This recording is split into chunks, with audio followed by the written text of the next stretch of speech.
Hello mga idol, welcome back po sa aking channel. Pwede na pala tayong mag-cross posting gamit ang ating cellphone.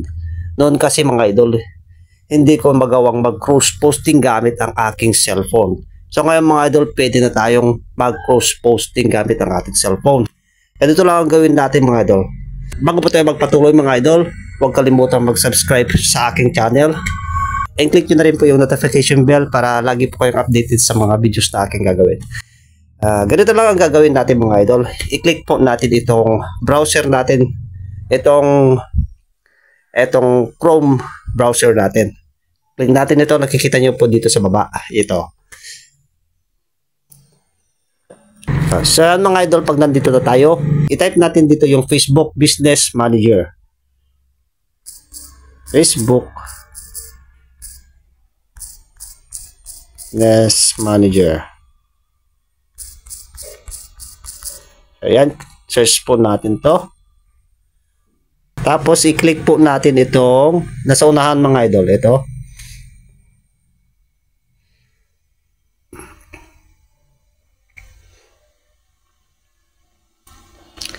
Ayan mga idol, pag nandito na tayo, i-click po natin yung itong content. Ito po siya, sa gilid lang. Ayan, hintayin lamang natin.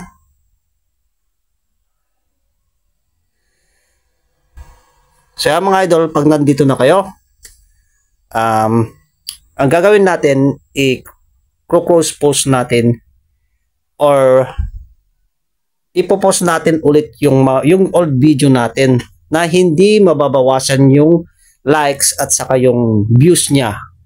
So gawin natin mga idol, halimbawa yung mga old video natin nasa buwan ng November or kahit ano na dyan, click po natin dito.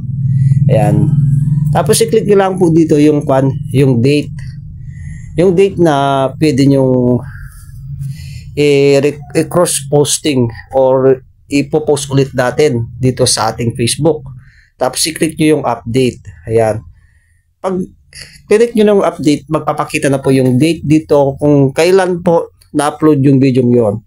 So, ganun lang po. Tapos, hanapin nyo na lang po yung i-cross post nyo sa sa Facebook nyo mga idol. So, scroll up natin, tignan natin. So yan mga idol, pag nahanap nyo na yung i-cross post nyo, i-click nyo po itong 3 dots po dito. Ayan. Pag nakita nyo po yung create post with video dito sa baba, i-click nyo po yan. Click po natin. Ayan.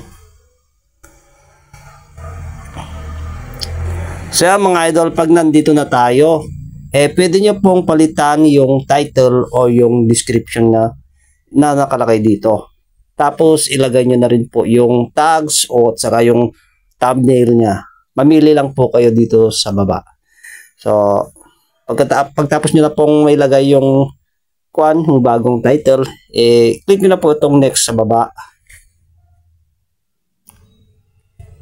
Tapos nyan, next ulit sa baba, i-share po natin pala. Nakikita nyo po yung share dun sa baba. Click nyo po yan. Ayan, hintayin lamang po natin. O, yan. Pag nandito na mga idol, your course post is processing, sabi niya dito. So, processing na po siya. Tapos, gawin lang natin mga idol, i-done natin. Click po natin yung done. Ayan. Ayan mga idol, mapopost na po siya sa ating page o sa ating Facebook. Ayan mga idol, balik tayo tapos click natin yung Facebook page natin. Tapos yan, click natin yung notification. Wala pa yata. Refresh lang po natin.